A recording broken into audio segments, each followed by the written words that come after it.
Pido disculpas. Entonces hablaba no solo de esta responsabilidad parental, la doctora Grossman, sino también de este régimen de visitas. Y si nosotros queríamos lograr una igualdad que mucha gente ya estaba pidiendo en la jurisprudencia, en los tribunales antes del 2015, por una tenencia compartida, si yo hablaba de un régimen de visita, era una connotación, ¿sí?, que ya no impartía lo que realmente querían estos progenitores o progenitoras, e incluso cuál era el derecho que tenían esos niños, niñas y adolescentes. Bien. Entonces, lo que vamos a ver, esto surge de los fundamentos del anteproyecto del Código Civil y Comercial, que dice que con la democratización de las relaciones familiares y a la luz de los principios constitucionales internacionales, tales como el reconocimiento de los niños como sujetos de derecho, el consecuente principio del interés superior del niño y la autonomía progresiva de niños y adolescentes, es que el vínculo entre padres y hijos deja de girar en torno a la noción de potestad o poder, para que empecemos a hablar de responsabilidad.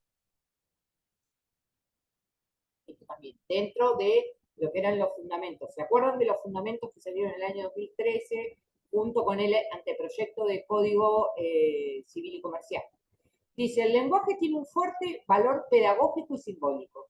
Por esta razón se considera necesario reemplazar la expresión, patria potestad, por la de responsabilidad parental, denominación que da cuenta de los cambios que se han producido en la relación entre padres e hijos.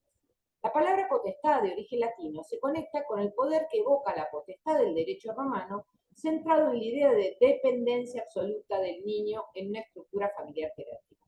Por el contrario, el vocablo responsabilidad implica el ejercicio de una función en cabeza de ambos progenitores que se manifiestan en un conjunto de facultades y deberes destinados primordialmente a satisfacer el interés superior del niño o adolescente. Cuando vemos la filmina anterior y esta, vemos que esa también convencionalización del derecho privado, que es lo que se terminó haciendo en el año 2015, implicaba llevar al Código Civil y Comercial constitucionalizar y convencionalizar, ¿sí? O sea, llevar lo que teníamos en la Constitución y en los tratados del 75, inciso 22, ¿sí?, readecuar nuestra legislación a esa normativa. ¿Por qué digo esto? Cuando habla de responsabilidad, también implica readecuar nuestro sistema normativo a la Convención de los Derechos del Niño que ya teníamos desde el año 94 con jerarquía constitucional en el 75, inciso 22. Y que nada tenía que ver con un poder de los progenitores respecto de los hijos. No eran propiedad, ¿sí?, sino que ya desde la Convención teníamos ese mandato de que los niños, niñas y adolescentes, como sujetos de derecho, poder ejercer su rol dentro de la familia. Y acá les traje un fallo viejo para que vean que esto no es que surgió y a partir del año 2015 ya dijimos, bueno, a partir de ahora no es más patria potestad, ahora hay que ver cómo se ejercen los roles. Esto socialmente vino antes, esto que hablábamos al inicio. Ya muchas personas venían diciendo, muchas personas digo, en el ámbito de lo jurídico, en el ámbito de la psicología, en el ámbito de la sociología, lo mejor para los niños, niñas y adolescentes ante la ruptura, o digo, sin haber ruptura, que sus progenitores no vivan juntos, ¿sí?, porque por ahí nunca vivieron juntos, lo mejor es que puedan ejercer esa responsabilidad parental de modo compartida. Y en este fallo es del año 22 de octubre del año 2015, ustedes se darán cuenta que del 22 de octubre es la sentencia. Pero este caso había empezado con el código anterior, por eso se sigue llamando tenencia la carátula. Dice el señor juez de paz,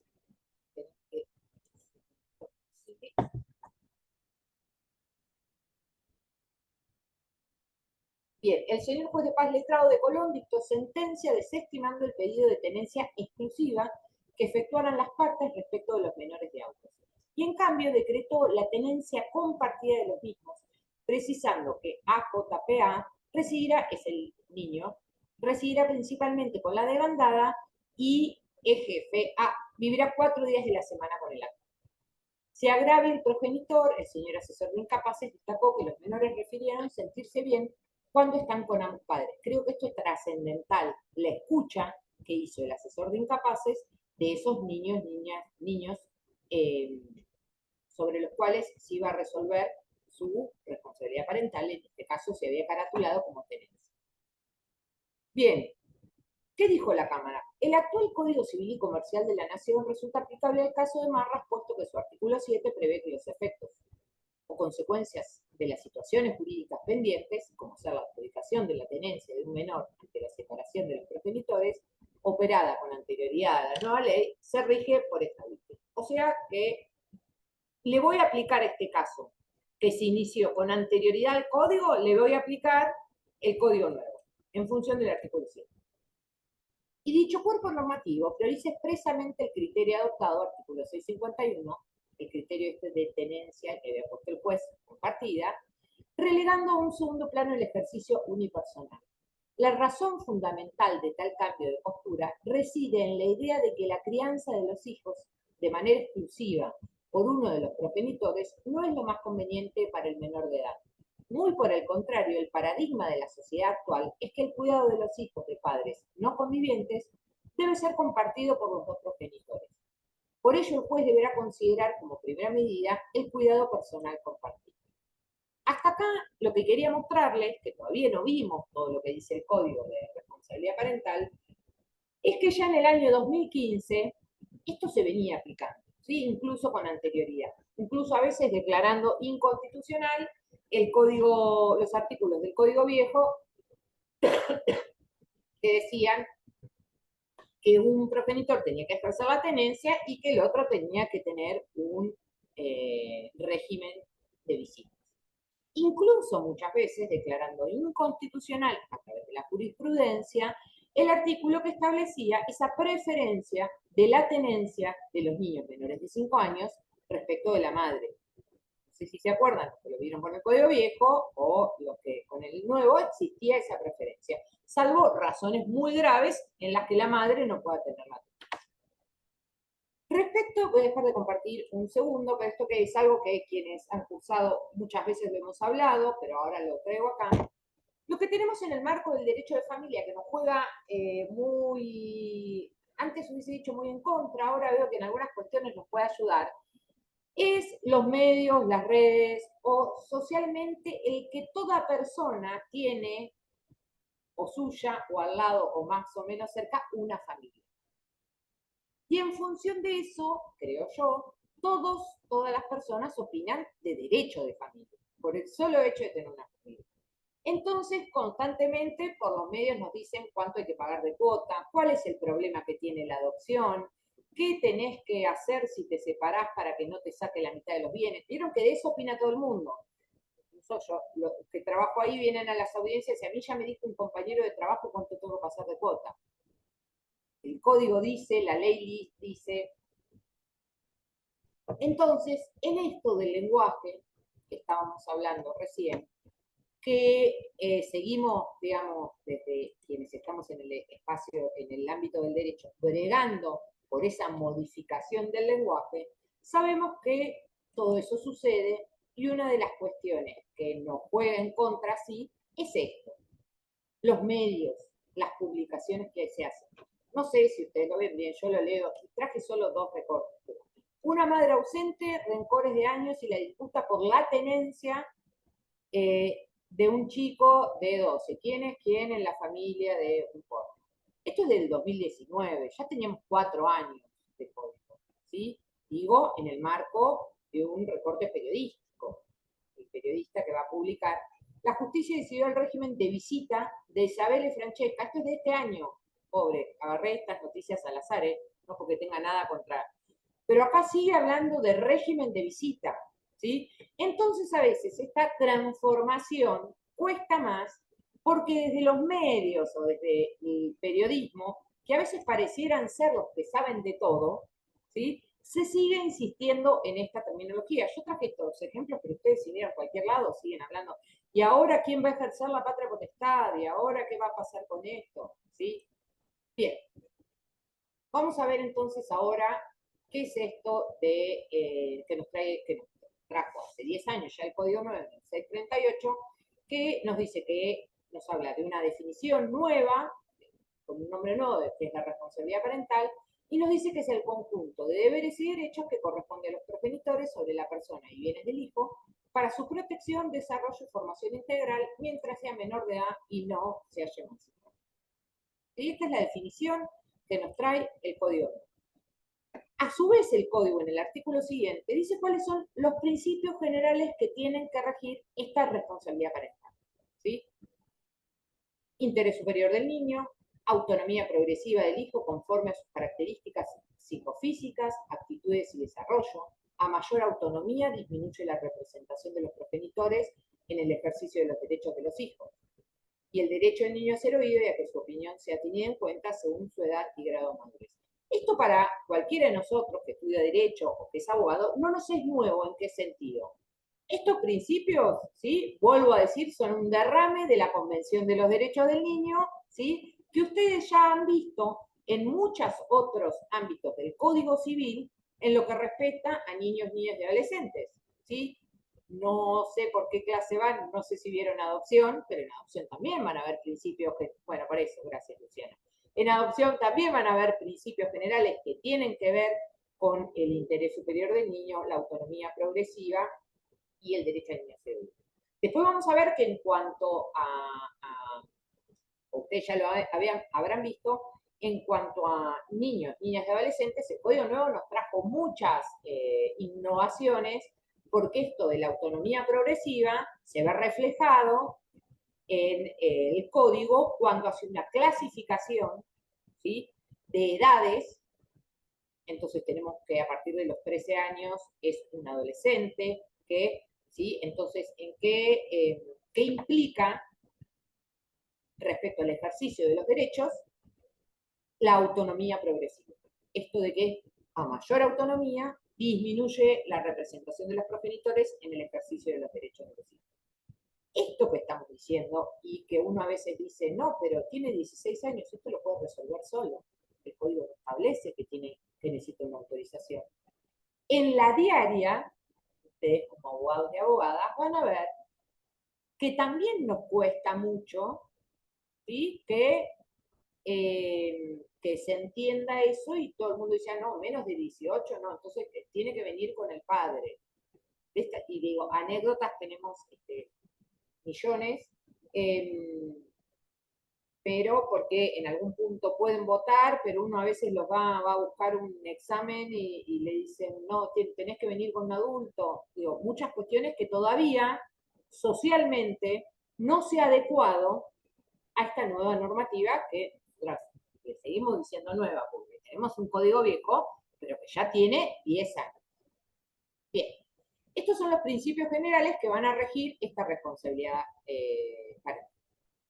Esto es toda la normativa internacional en donde nosotros ya teníamos, nosotros digo Argentina, el interés superior del niño. Y ahora en el 639, ¿sí?, incorporamos como principio general el interés superior del niño. ¿Qué es esto? El interés superior del niño no puede ser aprendido ni entenderse satisfecho, sino en la medida de las circunstancias comprobadas en cada asunto. ¿Qué quiero decir con esto? Lo digo yo, esto surge de un fallo de la Corte. El interés superior del niño se ve su aplicación en cada caso en particular. En consecuencia, su configuración exigirá examinar en concreto, por un lado, las particularidades del caso, para privilegiar frente a las alternativas posibles de solución, aquella que contemple del mejor modo la situación real del infante y por el otro, cómo se ven o se verán afectados sus derechos por la decisión cuestionada o por la que corresponda adoptar. La Corte Interamericana dijo, el interés superior del niño se funda en la dignidad misma del ser humano, en las características propias de los niños y en la necesidad de propiciar el desarrollo de estos con pleno aprovechamiento de sus potencialidades, conforme interpretación de la Corte Interamericana de Derechos Humanos. Bien, vamos a ver cómo actúa este interés superior del niño en la responsabilidad parental. ¿O por qué? ¿O cuál es la importancia? En primer lugar, actúa como un límite a esa responsabilidad parental de los progenitores. ¿Sí? Esto que habíamos dicho al principio de todo, y frase que muchas veces escuchamos, como es mi hijo, yo puedo hacer lo que quiera, ¿sí? Como si fuese una propiedad de una cosa, o incluso algo que se cuela en muchos discursos, que es con mis hijos no, porque con mis hijos yo hago lo que quiera. Bueno, no. Ahí está el interés superior del niño, ¿sí? Que no puede. Entonces, este interés es una directiva abierta que delegando a los jueces la facultad de darle contenido. Esto que decíamos hoy, de que en cada caso en particular. ¿Tiene ventajas y tiene desventajas este interés superior del niño, tenerlo como un enunciado? Sí. En primer lugar, el marco de la responsabilidad parental nos sirve para ponerle un freno, ¿sí? A los progenitores. Esta ventaja es que permite abarcar en todas las situaciones en donde intervengan niños y niñas y adolescentes, situaciones que aún la ley no ha previsto. Ahora vamos a ver algunos fallos para que lo veamos aplicados. Y la desventaja es que se le otorgan al juez o a la jueza facultades muy amplias, ¿sí? Obliga a jueces a deponer sus posturas personales, ¿sí? Frente a sus convicciones políticas, religiosas, étnicas y de género, ¿sí? Entonces el juez tiene que dejar de lado para aplicar efectivamente, en ese caso en particular, el interés superior de ese niño, niña o de esos niños, niñas o adolescentes. Y esto digo que a veces suena como una desventaja porque hemos visto fallos de la Corte donde hay niños, niñas o adolescentes, incluso votos sin disidencia, y todos invocan el interés superior del niño, ¿sí? Porque yo digo que para mí por el interés superior del niño, lo mejor es que, digo cualquier cosa, chicos, chicas, es que esté con su mamá, y también puedo decir, invocando ese interés superior del niño, que lo mejor para ese niño es que viva en otro lugar, ¿sí? Entonces, a veces que sea tan abierta le da facultades muy amplias. Vamos a ver un caso acá eh, para que se vea aplicado, ¿se entiende? Para que se vea en un caso particular. Este es un caso de Viedma del año 2015. Dice, el juez de familia de Luis Beltrán, Río Negro, ordenó a los progenitores a ajustarse al calendario de vacunación obligatoria. Quiero hacer un paréntesis para que se entienda. Este caso es antes de la pandemia, porque vieron que después en la pandemia, con el tema de la vacunación, tuvimos todos los fallos de todos los colores. Pero este es antes. Y era el calendario de vacunación que estaba establecido por el Ministerio de Salud. Bien, ordenó a los progenitores ajustarse al calendario de vacunación obligatorio en resguardo de la salud de sus dos hijos menores de edad y acreditar su cumplimiento con la actualización de la información luego de la aplicación de cada dosis de las vacunas. El caso se inició con una presentación del Hospital de Río Colorado, luego de que tomen conocimiento del nacimiento de una niña en un parto domiciliario cuyos padres se oponían a vacunarla. Se sostuvo que el artículo 19 de la Constitución Nacional garantiza a los padres el libre ejercicio del derecho a elegir la forma de vida junto a sus hijos y a decidir cómo criarlos y educarlos. Pueden transmitirle creencias, modo de vida e incluso la elección de terapias alternativas médicas. Pero todo ello siempre y cuando no restrinjan su derecho a la salud y a su desarrollo integral. Entonces, en este caso vemos como el interés superior de estas dos niñas, ¿sí?, le pone un límite a la responsabilidad parental de los padres que habían elegido no vacunarlas. Bien, el otro principio que hablamos hoy es la autonomía progresiva. La capacidad de ejercicio no se adquiere de un día para el otro al cumplir los 18 años. Es un proceso gradual por el cual las personas menores de edad pueden ir ejerciendo derechos por sí mismas de acuerdo con su edad y grado de madurez. Por eso se llama capacidad o autonomía progresiva. Acá vamos a ver qué es lo que pasó en un fallo. La apreciación de las diferentes variables que contribuyen a conformar el concepto de interés superior del niño, la opinión del niño, niña y adolescente, constituyen un parámetro que en determinados asuntos adquiere y exige una imperiosa ponderación atendiendo a la edad y madurez de quien la emite. Desde que no cabe partir del hecho de que aquellos son incapaces de formarse un juicio propio ni de expresar sus propias opiniones. Acá cuando hablamos de autonomía autonomía progresiva y responsabilidad parental y protección, muchas veces se habla de que son como, como conceptos enfrentados, ¿sí? Entonces, si cumplo, digo, discursos que a veces surgen. Si tiene autonomía progresiva, tengo que dejar que el niño o niña haga lo que quiera. ¿Sí? Y si yo le pongo límites, no estoy dejando de ejercer su autonomía progresiva. Pues no es así. Hay un equilibrio que debe lograrse entre la autonomía progresiva de lo que puede y no puede hacer cada niño o niña y los límites, ¿sí? Que como adultos responsables, cualquier persona, digo, acá estamos hablando de la responsabilidad parental, pero a veces puede ser el adulto responsable, el maestro o la maestra que esté educándolo, ¿sí? Debe lograr el equilibrio, ¿sí? De dejar que ejerzan su autonomía progresiva y ponerles límites. ¿Se les ocurre algunos casos en donde a veces esto se pone, según la filosofía muchas veces que adoptan los adultos, eh, y quienes trabajamos con niños, niñas o adolescentes lo vemos constantemente? Yo voy a poner un ejemplo que es discutible, los escucho. Hay una cuestión que es, por ejemplo, el tema que nos ha pasado muchas veces incluso en niños y niñas institucionalizados.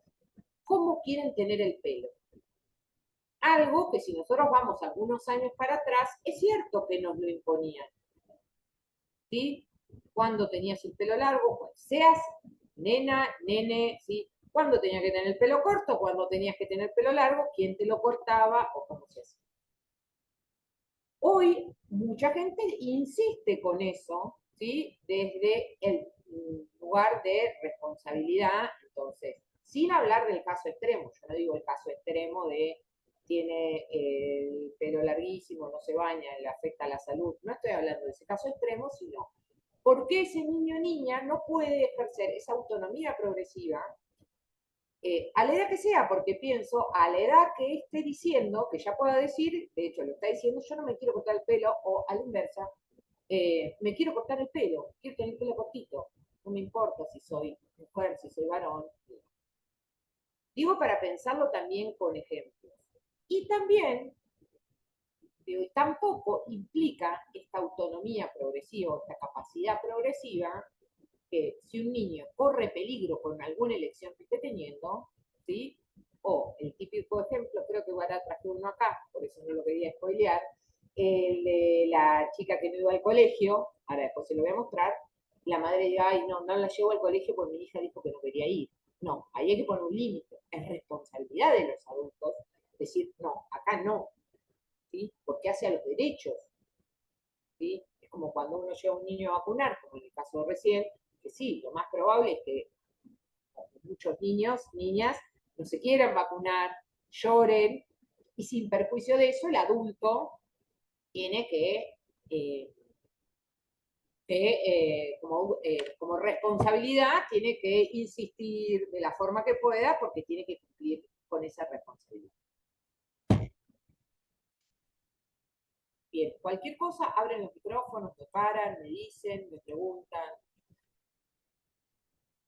Bien, entonces lo que quería explicar ahí con esos ejemplos era esto de la autonomía progresiva y el ejercicio de la responsabilidad parental.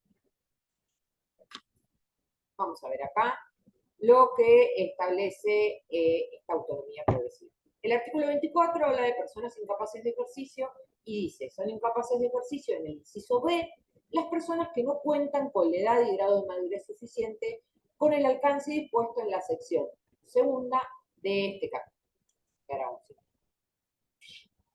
Entonces acá teníamos esta clasificación que hablábamos hoy. El artículo 26 habla del principio general. Ejercicio de los derechos por la persona menor de edad. La persona menor de edad ejerce sus derechos a través de sus representantes legales. Esto ya lo tenía. No obstante, dice el artículo 26, la que cuenta con edad y grado de madurez suficiente puede ejercer por sí los actos que le son permitidos por el ordenamiento jurídico. ¿Sí? Es una excepción amplia. En situaciones de conflicto de intereses con sus representantes legales, pueden intervenir con asistencia letrada. La persona menor de edad tiene derecho a ser oída en todo proceso judicial que le concierne, así como a participar en las decisiones de su persona. El artículo 25 hablaba de esta clasificación que decíamos hoy, que tiene el código. Menor de edad es la persona que no ha cumplido 18 años y este código denomina adolescencia a la persona menor de edad que cumplió 13 años. Y por último, el otro principio que teníamos rector de la responsabilidad parental es el derecho del niño a ser oído. La Convención de los Derechos del Niño, en el artículo 12.1, señala que los Estados partes garantizarán al niño que esté en condiciones de formarse un juicio propio el derecho a expresar su opinión libremente en todos los asuntos que afectan al niño, teniéndose debidamente en cuenta sus opiniones en función de la edad y de la madurez. Quiero aclarar una cuestión, es un derecho, no es una obligación. Es un derecho que tienen los niños, niñas y adolescentes. En cuanto a la escucha de estos niños, niñas, ha dicho la Corte que una ponderación adecuada del interés superior del niño, en tanto principio que debe orientar y condicionar las decisiones de quienes tienen a su cargo resolver los conflictos que los involucran, exige escuchar a los destinatarios principales de aquella y quienes requieren de una protección especial por parte de todos los operadores judiciales. La observación general número 12 del Comité de los Derechos del Niño señala expresamente que el ejercicio del derecho del niño o los niños a ser escuchados es un elemento fundamental de procesos más amplios entendidos como participación. Acá vamos a ver el caso de una sentencia cuando esta opinión de los niños, niñas fue fundamental, por eso lo puse así. Dice, la sentencia que dejó firme la decisión del Tribunal de Alzada que dispuso que se cumpla sin la realización de las medidas para mejor proveer ordenadas por el juez de primera instancia, con la resolución que ordenaba la adopción de un modo convivencial alternativo para el niño, debe ser revocada, pues omitió la consideración de la férrea opinión expresada por el niño que se oponía y se opone a abandonar el domicilio materno, según dan cuenta los informes elaborados por el Organismo Provincial de Niñez, en tanto las circunstancias particulares del caso advertían sobre la necesidad de tener en cuenta la opinión del niño y de valorarla según su grado de madurez, discernimiento, a fin de decidir sobre una cuestión con una clara repercusión en su vida. Es decir, ¿dónde va a vivir? Y el niño manifiesta de una manera férrea no querer irse de ese domicilio, no puede resolver que lo tenga que hacer. No, ¿sí? Si no hay un abordaje de qué manera voy a trabajar con el niño para ver si esto que supongamos que el juez, la jueza entiendan es lo más conveniente, yo lo puedo revertir. ¿Sí? Porque ustedes sabrán que en las cuestiones de niñez un poco se trabaja con el cuerpo técnico, ¿sí? Para ver de qué manera. Ahora, si el niño da su férrea opinión de que no va a abandonar el domicilio materno y yo resuelvo que vive en otro domicilio, está claro que ese fallo, ¿sí? No va a servir. Y es lo que está diciendo acá. Hay que revocarlo porque este fallo no tuvo en cuenta lo que el niño ya dijo con anterioridad y ahora sigue sosteniendo. Bien, ¿cuáles son los deberes que tienen? Dijimos que la responsabilidad parental, ¿cuáles son los principios que la rigen? ¿Cuáles son los deberes que tienen los progenitores? ¿Qué establece el artículo 646? En primer lugar, tiene que cuidar al hijo, convivir con él, prestarle alimentos y educar. Considerar las necesidades específicas del hijo según sus características psicofísicas, actitudes y desarrollo madurativo. Respetar el derecho del niño y adolescente a ser oído y a participar en su proceso educativo, así como en todo lo referente a sus derechos personalísimos. Prestar orientación y dirección al hijo para el ejercicio y efectividad de sus derechos. Respetar y facilitar el derecho del hijo a mantener relaciones personales con abuelos, otros parientes o personas con las cuales tenga un vínculo afectivo, representarlo y administrar su patrimonio. Esto que establecido como deberes. Si ustedes se ponen a pensar, que los leí así, el incumplimiento, ¿sí? Puede conllevar acciones para su cumplimiento. Por eso vimos una ¿Qué pasa si no están cuidando de su salud? ¿Qué pasa si no se está respetando su derecho a ser oído? Bueno, ahí mira los principios generales a los fines de su cumplimiento. Respecto a los adultos, esto lo dice Leonora Lam en el libro El derecho del niño y niña adolescente al cuidado de su propio cuerpo, dice que los adultos deben impartir orientación y dirección apropiada para que el niño y niña adolescente pueda ejercer esos derechos.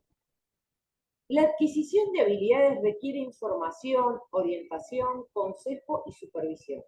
La autonomía depende de la actitud de los adultos para ser solidarios, generosos, valientes y lo suficientemente grandes como para respetar la propia determinación del niño y adolescente.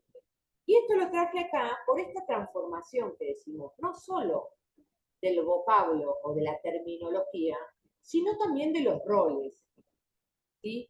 Esto de que venga la convención y establezca que el niño y niña adolescente es un sujeto de derecho y que el adulto responsable, ¿sí?, no solo ejerce derechos, sino que tiene una responsabilidad parental, implica que ese rol de los adultos no viene impartido por la naturaleza, sino que además el adulto, ¿sí?, requiere de orientaciones, de información, orientación, consejo y supervisión.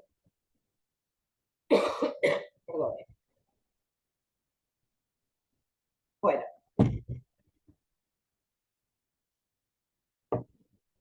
Acá vamos a ir a uno de los fallos que yo le decía hoy. Este es del 2016, ya tiene más años, pero lo inicia en Neuquén la Defensoría de Derechos del Niño y Niña Adolescente, interpone un amparo, esto hablando de los límites a la responsabilidad parental, por la falta de asistencia de una niña a la escuela. La madre no le enviaba a la escuela porque acá está la cita, siempre acá arriba tienen la cita de eso. La madre no le enviaba a la escuela porque decía que la educaba en casa. La niña de 7 años manifestó, o sea, ejerció su derecho a ser oída, que no quería ir para estar con su mamá. Bien, esto que decimos el derecho a la educación. Cuando se resuelve, se hace lugar al amparo, que habló la Defensoría de Niñez, y se ha considerado la opinión de la propia niña y también transmitida por la madre, quien siempre ha señalado que fue la niña quien decidió no ir más a la escuela. Pero estimo que en función de su edad no puede ser atendida porque no se encuentra en condiciones de evaluar el perjuicio actual y futuro que le ocasiona la exclusión del sistema educativo y que por la misma razón no puede escoger su estilo de vida que contraviene sus derechos. Condena a la madre a la obligación de escolarizar a su hija por todo el lapso de su educación obligatoria, bajo apercibimiento de incurrir en desobediencia judicial. ¿Sí? Ven acá, en función del interés superior del niño, se pone un límite a la madre, sin perjuicio de que la niña ejerció su derecho a ser oída, y se fundamenta en este interés superior del niño y también en esta capacidad progresiva, que le está diciendo la jueza a la madre y también a la niña que su opinión la tiene en cuenta, pero no está dimensionando por su madurez, lo que implica no estar dentro del sistema educativo, ¿sí?, escolarizado. Y acá también tenemos otro caso en donde se hace lugar, este ya es más nuevo porque es del 2023 en Santa Fe, dice, en este caso se hace lugar a la medida de protección de personas peticionada por la subdirectora y una médica del hospital donde nació la niña y por tanto se autoriza el nosocomio a suministrarle en forma inmediata a esta las vacunas conforme el plan de vacunación obligatorio de la 2740. Asimismo, se resuelve intimar a los progenitores de la niña a cumplir con sus deberes parentales, ello por cuanto el derecho a la salud y a la vida de la menor de edad se deben proteger por sobre cualquier derecho o voluntad en su caso sostengan sus progenitores, siendo estos derechos e interés superior de la niña el límite a sus derechos parentales, que además implica el deber de protección, desarrollo, formación integral de los hijos bajo su responsabilidad parental. Un caso más de progenitores que se resisten al vacunados al plan de vacunación. En este le cité más cosas del fallo porque es muy claro. Dice, en efecto, y explica por qué, cuál es el fundamento.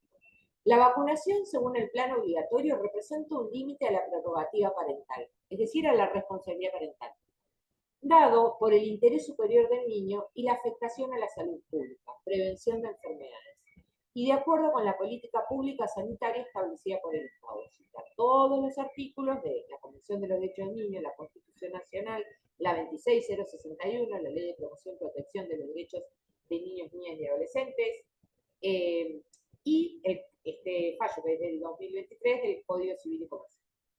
Dice, es que la vacunación no alcanza solo al individuo que la recibe, sino que excede dicho ámbito personal para incidir directamente en la salud pública, siendo uno de sus objetivos primordiales el de reducir o erradicar los contagios de la población, fundado en razones de interés colectivo que hacen el bienestar general. Y de allí la obligatoriedad de todos los habitantes del país. Por último, se agrega que en el caso, citados los padres expresar lo que por derecho entendieren corresponder, no han manifestado negativa alguna, siendo que la progenitora compareció en los presentes solicitando participación legal sin formular oposición a lo demandado. Bien, hasta acá esto de responsabilidad parental, principios de la responsabilidad parental, cuáles son los deberes que tienen los progenitores respecto de los hijos y cómo opera estos límites, ¿sí? Respecto, en la jurisprudencia, respecto de los deberes y de los progenitores y derechos de los niños. Vamos a ver ahora qué dice el código, la normativa actual, respecto del cuidado personal. Que acá también hubo una modificación en el lenguaje, porque cuando hablamos del cuidado personal, no estamos hablando ya de la tenencia, ¿sí? Sino que el cuidado personal que tienen los progenitores. Dice el 648 que se denomina cuidado personal a los deberes y facultades de los progenitores referidos a la vida cotidiana del hijo. Cuando los progenitores no conviven, el cuidado personal del hijo puede ser asumido por uno o ambos progenitores. ¿Qué modalidades tenemos en la actualidad respecto del cuidado? Dice, el cuidado personal compartido puede ser, esto lo habrán visto, 650, o alternado o indistinto. En el cuidado alternado, el hijo pasa periodos de tiempo con cada uno de los progenitores, según la organización y posibilidad de la familia. En el indistinto, el hijo reside de manera principal en el domicilio de uno de los progenitores, pero ambos comparten las decisiones y se distribuyen de modo equitativo las labores atinentes a su cuidado. El código, ¿sí? Hoy por hoy, esto que decíamos, de dónde veníamos, de los casos excepcionales que se planteaban en la jurisprudencia de tenencia compartida, el código recepta eso y privilegia el cuidado compartido. El artículo 651 establece, a pedido de uno o ambos progenitores o de oficio, el juez debe otorgar como primera alternativa el cuidado compartido del hijo con la modalidad indistinta, excepto que no sea posible o resulte perjudicial para el hijo. Se respeta la libertad de los padres, madres, para decidir cómo organizar la convivencia con el hijo. Pero además orienta al juez en que la regla debe ser la custodia compartida bajo la modalidad indistinta. Como muchos de ustedes sabrán, en la provincia de Buenos Aires, igual en todas las provincias, pero en provincia de Buenos Aires hay una etapa previa en donde rige en el marco de los procesos de familia lo que se llama el principio de autocomposición de las partes. Es decir, que las partes se puedan poner de acuerdo ante padres no convivientes de qué manera quieren organizar ese cuidado, ¿sí? ¿Por qué rige este principio de autocomposición? Porque nadie más que esas dos partes, esos dos progenitores, progenitoras, conocen cómo es su organización, como para que venga uno de afuera pues y diga, esto va a ser así de tal manera y no encuadre con la organización familiar. Esto lo decimos siempre. Todos los efectores en los procesos de familia judicial o incluso en las provincias en donde hay mediación prejudicial, tienen que tener en cuenta ese principio de autocomposición como los parámetros que tiene esa familia. No ponerse ellos como parámetros, el consejero, el juez como parámetros. Esto lo digo siempre como ejemplo, es reiteratorio, porque lo he dicho muchas veces, pero para que se entienda. A mí me ha pasado en audiencias en donde los progenitores con un bebé de un mes digan, la verdad es que ya estamos organizados y se queda un día con cada uno. ¿Sí? Y uno eso, que ellos ya organizaron, puede compartirlo o no compartirlo, pero es la organización familiar que tienen. ¿Sí? Y se viene organizando así. O, ni les cuento con los distintos regímenes laborales que existen hoy y que hay, y que las familias se van amoldando esos regímenes laborales, estando no conviviendo o conviviendo, ¿sí? Es, digo cualquiera, es viajante, y sí, está un mes afuera, viene un mes, y ya nos organizamos así. Incluso me ha pasado en audiencias que me digan, no, tiene 12 años, todavía no se queda a dormir en la casa de nadie. Uno puede compartirlo o no compartirlo, coincidir o no coincidir, pero es la situación de esa familia. ¿Sí? Entonces, eso siempre tiene que regir en el marco del cuidado personal. Entonces, en principio, el artículo le permite a las partes organizarse de la manera que mejor crean el cuidado de su hijo. Y, pero también privilegia cuando es el juez, porque las partes no se ponen de acuerdo. Cuando es el juez o la jueza quien tiene que resolver ese cuidado personal, le pone el privilegio de que el cuidado personal compartido, ¿sí?, es la mejor forma, digamos, para los niños y adolescentes. Y que el cuidado unilateral, que vamos a ver ahora, es excepcional. Para aquellos casos en donde, por lo que sea, alguno de los progenitores no puede hacerse cargo de los niños y niñas. Por eso dice el cuidado unilateral como excepción. De todas maneras, el 653 dice, deber de colaboración en el supuesto excepcional en que el cuidado personal del hijo deba ser unipersonal, el juez debe ponderar la prioridad del progenitor, que facilite el derecho a mantener trato regular con el otro, la edad del hijo, la opinión del hijo y el mantenimiento de la situación existente y respeto del centro de vida del hijo. El otro progenitor tiene el deber y el derecho de colaboración con el progenitor conviviente. Dice, esto es, lo explicaba Aida Kemmelmacher en el Tratado de Derecho de Familia. Dice, la ley privilegia el cuidado compartido del hijo en la medida que existan condiciones para su funcionamiento y que la excepción a la regla se dará cuando no sea posible o resulte perjudicial para el hijo atribuir el cuidado personal compartido indistinto según la norma del artículo 651. Cuando el cuidado compartido en su modalidad indistinta puede provocar perjuicio al hijo o pueda no ser viable. Digo cualquier cosa. Progenitor viviendo en otro país, progenitor viviendo en otra provincia de una distancia. Entonces, en ese caso no es viable. ¿Sí? Deberá en tal caso asumirse otra decisión en cuanto al cuidado personal del hijo menor de edad. Y acá vamos a ver en un caso del año pasado, en Pehuajó, el juzgado de familia dice, se rechaza la pretensión del progenitor actor respecto al pedido de cuidado personal unilateral del niño y en su lugar se determina el cuidado personal compartido del mismo, bajo la modalidad indistinta en los términos del 651 del Código Civil y Comercial, con residencia preferente en el domicilio de su progenitor, manteniéndose así el statu quo existente. Ello por cuanto no se acreditaron condiciones de vida del niño que justifican la modalidad excepcional de cuidado unilateral por falta de idoneidad de quien lo ejerce, o bien porque la convivencia exclusiva con uno de los progenitores resulte lo más beneficioso para él. Eso es lo que había pedido el padre, ¿sí? El cuidado personal unilateral. Dice asimismo, esto,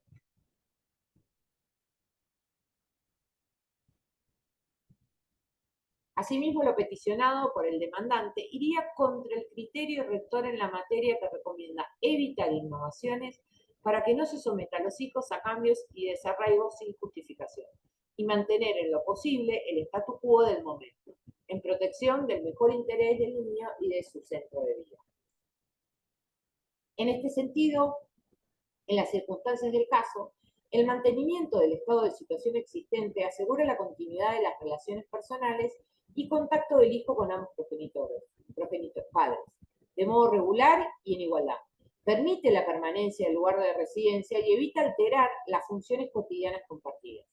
Además, los claros deseos expresados por el niño deben ser respetados y especialmente considerados al momento de resolver el objeto de la presente acción, en cuanto ha manifestado que vivir con su padre, que vivir con su padre y tiene contacto regular con su madre y que de igual forma comparte momentos con ambos progenitores y que no quiere modificar esa situación que expone no querer modificar, dado que posee vínculos destacados y valorados con ambos progenitores.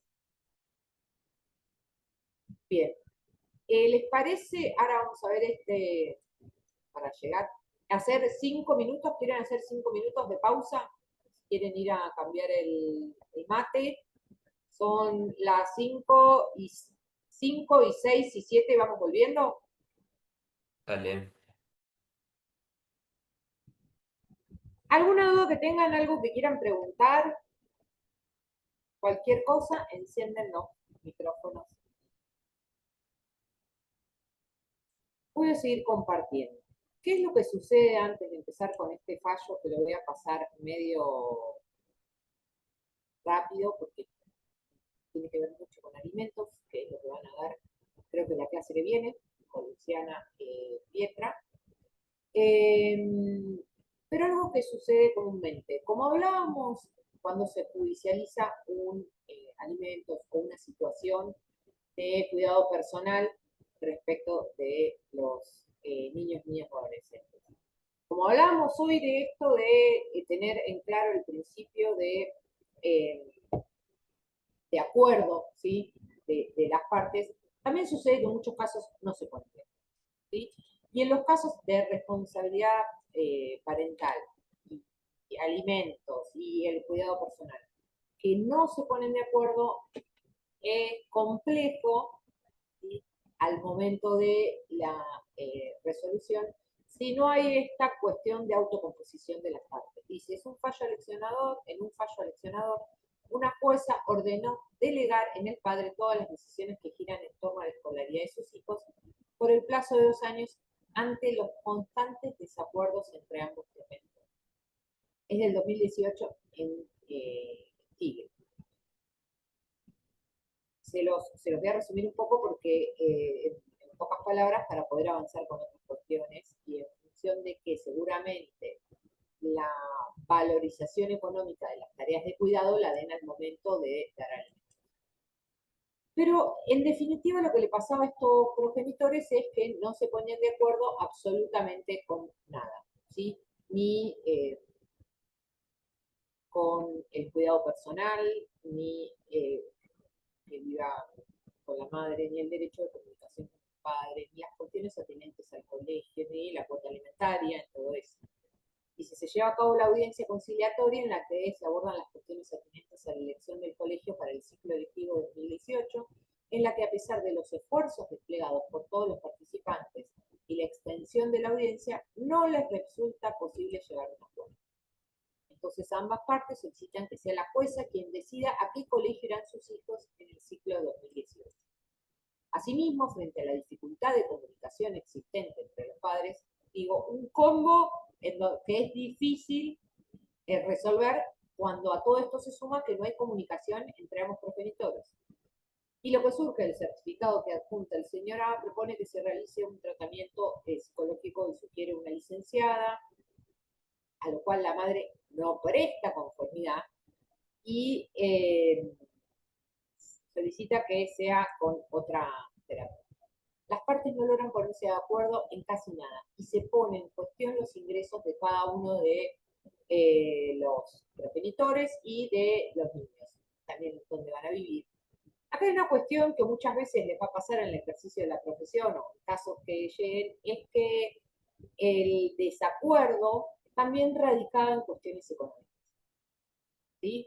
El desacuerdo en el colegio era entre un colegio privado que le quedaba lejos del domicilio de la progenitora, quien estaba la mayor parte del tiempo con los hijos, y un colegio público que quedaba más cerca de la vivienda. Dice, en febrero se inicia una medida cautelar solicitando, entre otras, la de no innovar respecto a la escolarización de los niños. Que es lo que pide el progenitor porque se entera que la madre va a sacar a los niños de este colegio privado. Dice, en mayo de 2016, en el marco de la primera audiencia llevada a cabo en la etapa previa, las partes acordaron un sistema de comunicación provisorio y en el punto 5 que ambos padres efectuarán un cambio de colegio de sus hijos, pero no se efectivizará antes de finalizar el ciclo lectivo. A tal fin acuerdan mantener a los niños en el colegio Clara de Asís y suscribir la documentación y realizar las gestiones necesarias para elegir y conseguir vacante en una nueva institución escolar de comunicación. Intempestivamente, la demandada solicita nuevas modificaciones, entre otras, el cambio de colegio pidiendo que se lleve a cabo en las vacaciones invernales, contrariando así lo que ya habían acordado, que era que terminen el ciclo lectivo. En todas las audiencias y peticiones la disputa es entre una escuela pública y una escuela privada. ¿Qué es lo que les dice la jueza? La familia como conjunto de individuos sufre conflictos familiares de diversa índole que en caso de no solucionarse de una manera correcta pueden empañar las buenas relaciones entre ellos. Los conflictos no solo deben tener lecturas negativas. Un conflicto es una estupenda oportunidad para mejorar relaciones, clasificar necesidades y buscar soluciones consensuadas para todos los miembros. Quiero aclarar una cuestión acá que también lo había planteado el fallo de la progenitora, que es que no solo era el pago del colegio, que era la cuota alimentaria que le pasaba al progenitor, era la cuota del colegio, sino todo el nivel de vida que acarreaba ese colegio privado. Esto no hace falta que lo explique. No es solo el pago de la cuota, sino los cumpleaños que tienen de los compañeros, el nivel de vida que llevan el resto de los compañeros y las compañeras. Entonces resuelve. Ponderar los argumentos vertidos por el señor, que no quiere que se los cambie de colegio, y autorizar a que los niños sean inscritos en el colegio F para que cursen allí su escolaridad. Asimismo, atento el compromiso asumido por este, aunque lo ha hecho con limitaciones, disponer que sea el señor A quien solvente el pago de las cuotas escolares, matrícula y además gastos como uniforme, útiles y libros necesarios. Delegar en el señor A.M., padre, todas las decisiones que giren en torno a la escolaridad de niños por el plazo de 2 años, plazo que se computará a partir de la fecha de la presente resolución. Colegios, campamentos, comedor o vianda, actividades y talleres relacionados. Es decir, para paliar esa diferencia que tenían los progenitores en cuanto al nivel de vida que tenían los chicos en ese colegio. Voy a saltear un poco esto que establece el artículo 660, que son las tareas de cuidado, ¿sí? Están dentro de la responsabilidad parental. El código trae como innovador este valor económico que tienen las tareas cotidianas que realiza el progenitor que ha asumido el cuidado personal del niño, ¿sí? Esto lo van a ver seguramente también cuando vean alimentos. Pero más allá de ver cuál es esta cuantificación económica y las medidas que se han avanzado para poder cuantificarlas, como es la canasta de crianza, de qué manera, vamos a ver qué es esto del cuidado. ¿Sí? Esto cuando hablamos de cuidado personal, ¿qué es el cuidado de una persona? Es parte del trabajo doméstico y de cuidado no remunerado que se dedica en mayor medida, aunque no exclusivamente, al cuidado directo de personas que requieren atención, como es el caso del artículo que habla de los niños, niñas y adolescentes. UNICEF lo define como el conjunto de actividades cotidianas que proporcionan bienestar físico, psíquico y emocional a las personas que permiten su reproducción cotidiana. Y en Argentina, el boom, si se quiere, en el momento que se empezó a hablar de las tareas de cuidado más a nivel social, digo, desde muchos ámbitos, tuvo que ver con la pandemia. ¿Sí? No sé si se acuerdan que fue allí donde las tareas de cuidado, al coexistir junto con el trabajo, porque todo se hacía desde las casas, las tareas de cuidado, fue donde se empezó a poner en eje esto de la cuantificación que debía hacerse de las mismas. Laura Pautasi, que fue una de las que más estudió y que respecto de las tareas de cuidado y que estaba en el Ministerio de las Mujeres al momento en que se estableció el cuidado como el valor económico del cuidado, y a su vez cuando se buscaron la forma de tasar esas tareas de cuidado, explica qué es lo que ha pasado. Porque la mayoría de las veces cuando hablamos de tareas de cuidado, estamos hablando de tareas de cuidado a cargo de mujeres. Dice, ya han transcurrido varias décadas en que las mujeres se han insertado masivamente en el mercado de trabajo y remunerado, con escaso impacto sobre dinámicas distributivas. No solo que los ingresos salariales son menores en comparación con los varones, a nivel regional las mujeres perciben solo el 83,9% de los salarios que obtienen los varones, sino que se encuentran sobre representadas en los trabajos informales, de baja calificación y también en los hogares en situación de pobreza. A su vez, en un grado significativo, muchas mujeres no disponen de ingresos propios que les impide el ejercicio de su autonomía económica, pero no significa que no trabajen, sino que lo hacen de manera no remunerada. Al mismo tiempo, de esta forma, las inequidades se profundizan si se analizan las responsabilidades de cuidado al interior de los hogares como en la sociedad. Los varones escasamente han asumido su responsabilidad en las mismas y la evidencia empírica es ineludible. Tal como muestran la encuesta del uso del tiempo, es notoriamente mayor la participación de mujeres en el trabajo no remunerado de cuidado. Es decir, lo que dice es, si pensamos en 60 años para atrás, ¿sí? 70, ha crecido muchísimo la incorporación de mujeres al mercado laboral. Piensen en sus madres, sus abuelas, ¿sí? Muchas no trabajaban por fuera del hogar.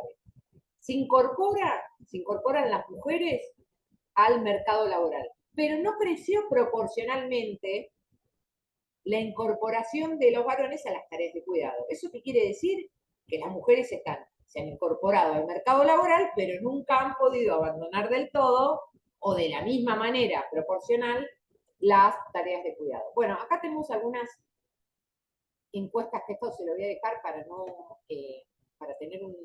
poder avanzar un poquito, pero vemos acá, dice, horas destinadas a trabajo no remunerado.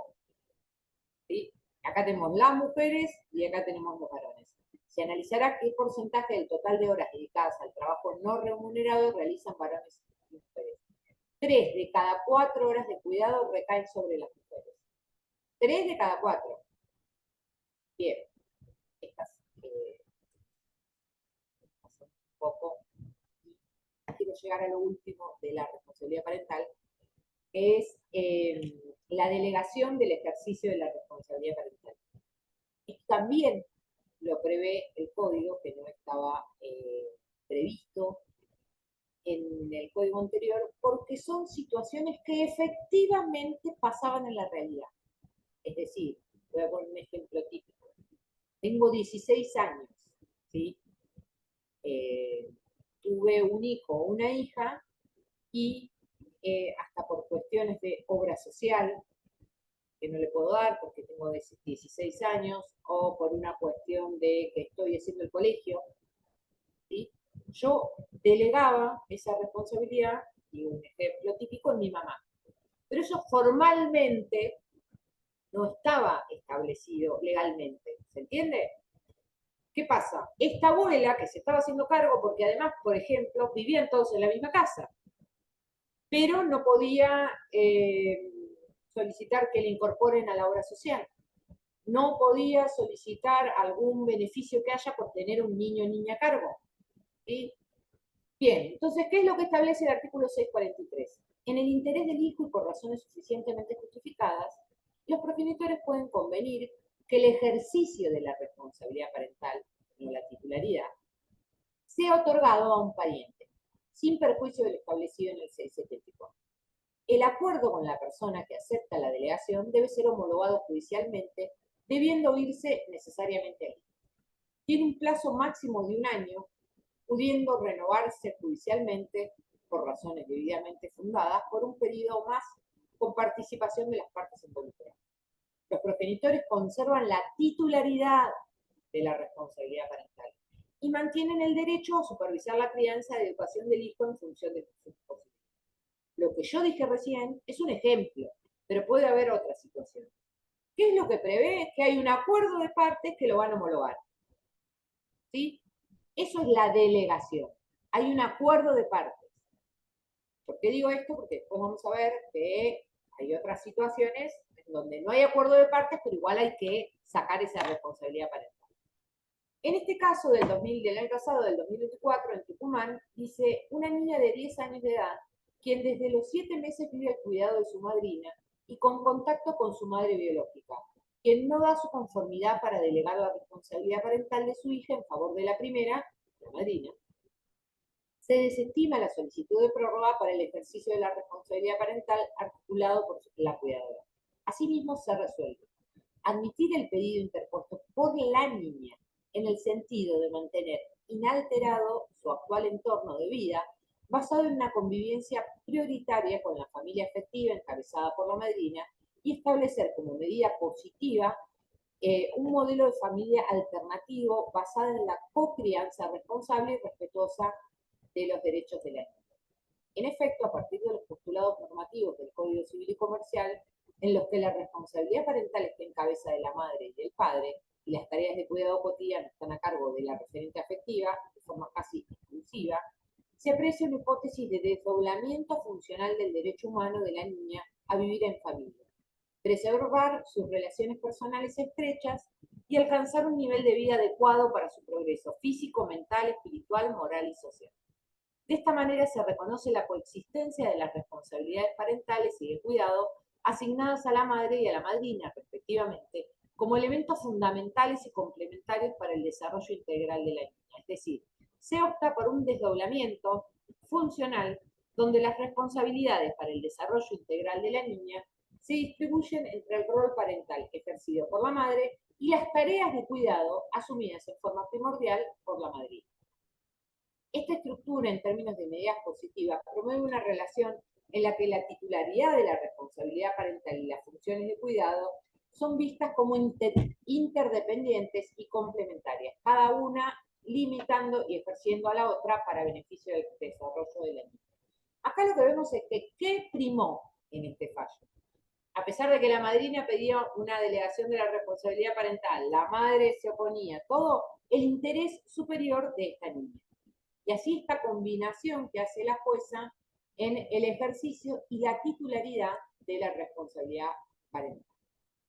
¿Cuál es otra delegación que prevé el código incorporado en el año 2015? La delegación en el progenitor afín. ¿Se acuerdan? La afinidad, el tipo de parentesco por afinidad, ¿sí? El que surge a partir del matrimonio. El artículo 674 regula la delegación en el progenitor afín disponiendo que el progenitor a cargo del hijo puede delegar a su cónyuge o conviviente el ejercicio de la responsabilidad parental cuando no estuviera en condiciones de cumplir la función en forma plena por razones de viaje, enfermedad o incapacidad transitoria, y siempre que existe imposibilidad para su desempeño por parte del otro progenitor o no fuera conveniente que este último asuma su ejercicio. Esta delegación requiere homologación judicial, excepto que el otro progenitor exprese su acuerdo de modo fehaciente. Vamos a ver qué pasa respecto de esto de la afinidad. Uno de los ejemplos es, en el 2023, la Dirección General de Cultura y Educación aprobó nuevos formularios para nivel inicial, educación primaria y secundaria, a fin de que abarquen a la pluralidad de familias que año a año deben inscribirse estudiantes.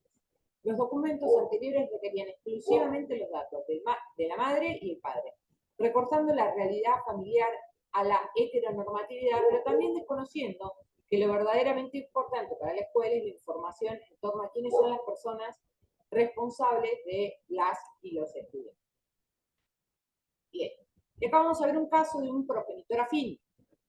Si dice un progenitor afín inicia una acción de amparo contra la obra social del Poder Judicial de la Nación a fin de que se ordene la afiliación de su hijo afín, es decir, el hijo de su cónyuge, por formar parte del grupo familiar.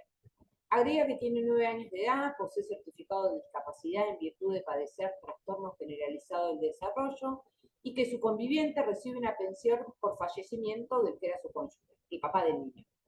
¿Se entiende? La filiación del niño había sido denegada por no reunir los requisitos exigidos en el estatuto de la obra social, sosteniéndose que el niño no estaba a su exclusivo cargo, que estaba afiliado a otra obra social y que tenía a la madre como familiar cosanguíneo con obligación alimentaria. Un llamado de atención para los estatutos de las obras sociales que también deben readecuarse a la nueva normativa del Código Civil y Comercial.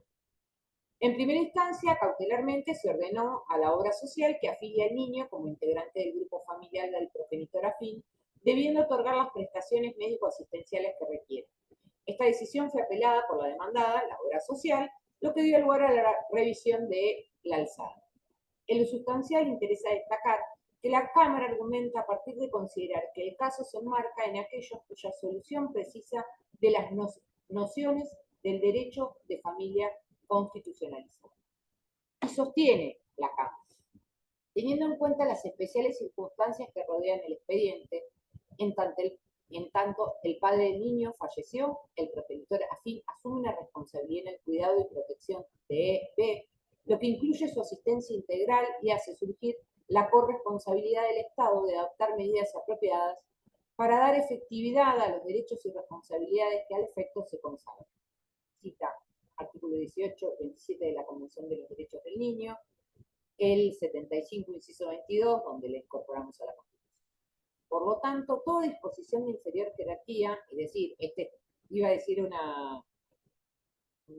algo fuera muy vulgar, este estatuto de la obra social es de jerarquía inferior a las normas legales y supralegales citadas precedentemente, debe reconocer a la responsabilidad asumida por el progenitor afín y coadyuvar a su ejercicio. Lo expuesto significa que debe reconocerse a este los derechos y deberes que derivan de su ejercicio en la protección integral del niño a su cargo con las consiguientes corresponsabilidades que para los organismos públicos y privados se generan. Artículos 4 y 5 de la Convención de los Derechos del Niño. Entre ellos, para la obra social demandada como garante del derecho a la salud y a la asistencia integral de la discapacidad del niño a cargo de su afiliado obligatorio. Perdón, a esto yo le sumaría la Convención para los Derechos de las Personas con Discapacidad, porque, digamos, ahí hay que sumar, vieron cuando hablamos muchas veces de la interseccionalidad, es decir, cuando yo tengo muchos factores sociales que me hacen más vulnerable. Entonces, a veces no puedo aplicar solo, porque es un niño. Sí, a veces, además de ser un niño, es una niña, es mujer. Entonces hay que tener perspectiva de género, ¿sí? Y perspectiva de niñez. Pero además, esa niña, como pasa, hay un caso, el caso de Italia, de la Corte Interamericana, esa niña era pobre, ¿sí? Y además esa niña es discapacitada. Entonces ahí hablamos de intersección de distintos factores que vulneran a una misma persona. Bien. Como hablamos hoy de delegación, ¿sí? En un pariente o delegación de la responsabilidad parental en el progenitor afín, el Código Civil y Comercial también prevé cuando hay que otorgar la guarda a un pariente, en el artículo 657. ¿Sí? Acá ya no hay un acuerdo de partes, no es que se homologa, ¿sí? Sino que lo debe resolver el juez. En los supuestos de especial gravedad, el juez puede otorgar la guarda a un pariente por un plazo de un año, prorrogable, igual que lo que hablábamos hoy, por el mismo periodo, por razones fundadas. Vencido el plazo, el juez debe resolver la situación del niño y niña adolescente mediante otra figura que regula este código. El guardador tiene el cuidado personal del niño y niña adolescente y está facultado para tomar las decisiones relativas a la actividad de la vida cotidiana, sin perjuicio de que la responsabilidad parental quede en cabeza de él por los progenitores, quienes conservan los derechos y responsabilidad emergentes de esta titularidad de ejercicio. Cuando hablamos en supuestos de especial gravedad, son aquellos casos en donde no es que medie un acuerdo, ¿sí? Sino, por poner el mismo ejemplo, esta abuela que decíamos hoy, que acuerda tenerlo a su cargo, los progenitores han hecho abandono del niño respecto de la abuela, o cuestiones que a veces suceden que tienen problemas de consumo, entonces no se pueden hacer cargo y es un pariente quien se hace cargo de ese niño. Bueno, ese pariente podrá pedir la guarda judicial, que es lo que está diciendo el artículo, puede, por un año, puede prorrogarla por un año más, pero si ese niño, si los progenitores de ese niño siguen sin poder hacerse cargo de la responsabilidad parental, el juez debe resolver cuando dice a través de otra figura, o si es un pariente y se quiere seguir haciendo cargo a través de una tutela, ¿sí? Si ese pariente no se puede seguir haciendo cargo, tampoco se pueden seguir haciendo cargo los progenitores, ver si lo que hay que hacer es declarar el estado de adoptabilidad, ¿sí? Pero durante un año, o prorrogable por un año más, si los progenitores por una especial gravedad no pueden hacerse cargo, se le otorga a un pariente el ejercicio de la responsabilidad parental.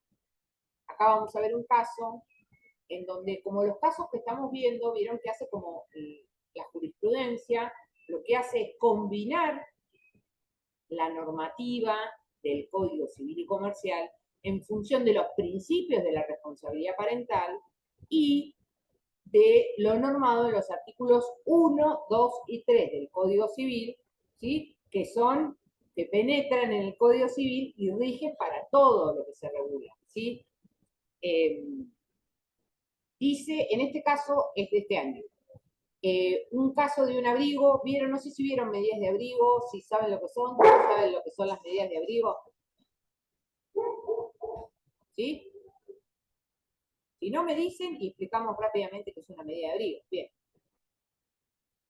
En este caso, otorgamiento de la guarda a un tercero, un abuelo materno. Dice, se resuelve otorgar la guarda del adolescente por el plazo de un año a cargo de su abuelo materno, atento al deseo expresado por la propia joven en tal sentido y sus peticiones formuladas a través de su abogado.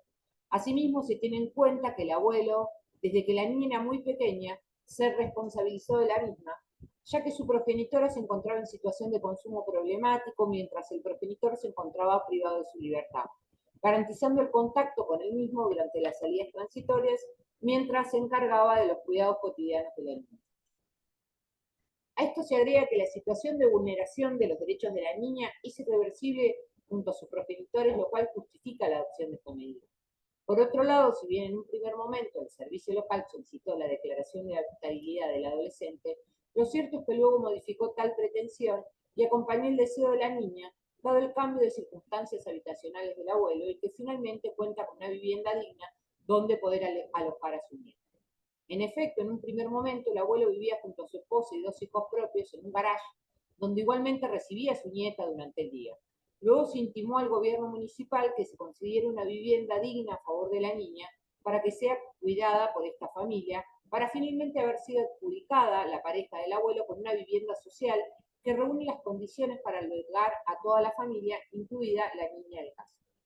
Por último, se ordena al servicio local que deberá continuar con el abordaje de la situación de vulneración de derechos, diseñando nuevas estrategias de intervención y dirigiendo la misma para el restablecimiento de los derechos vulnerados del adolescente. Es decir, interviene el sistema de protección y promoción de la niña, se ve que en un primer momento establece que lo que habría que dictar es la situación de adoptabilidad, madre con consumo problemática, padre privado de la libertad, pero después, porque no recuerdo si ustedes vieron adopción o no, pero en primer lugar lo que hay que buscar, ¿se acuerdan? Es la familia de origen. Se ve que acá había un referente en la familia de origen, que era el abuelo materno, pero no teníamos dadas las condiciones de vivienda para que la niña viviera con ese abuelo. Pues esto que se va recomponiendo es lo que hace, a través de una vivienda otorgada, es lo que hace que se le otorgue al abuelo la guarda de esa adolescente.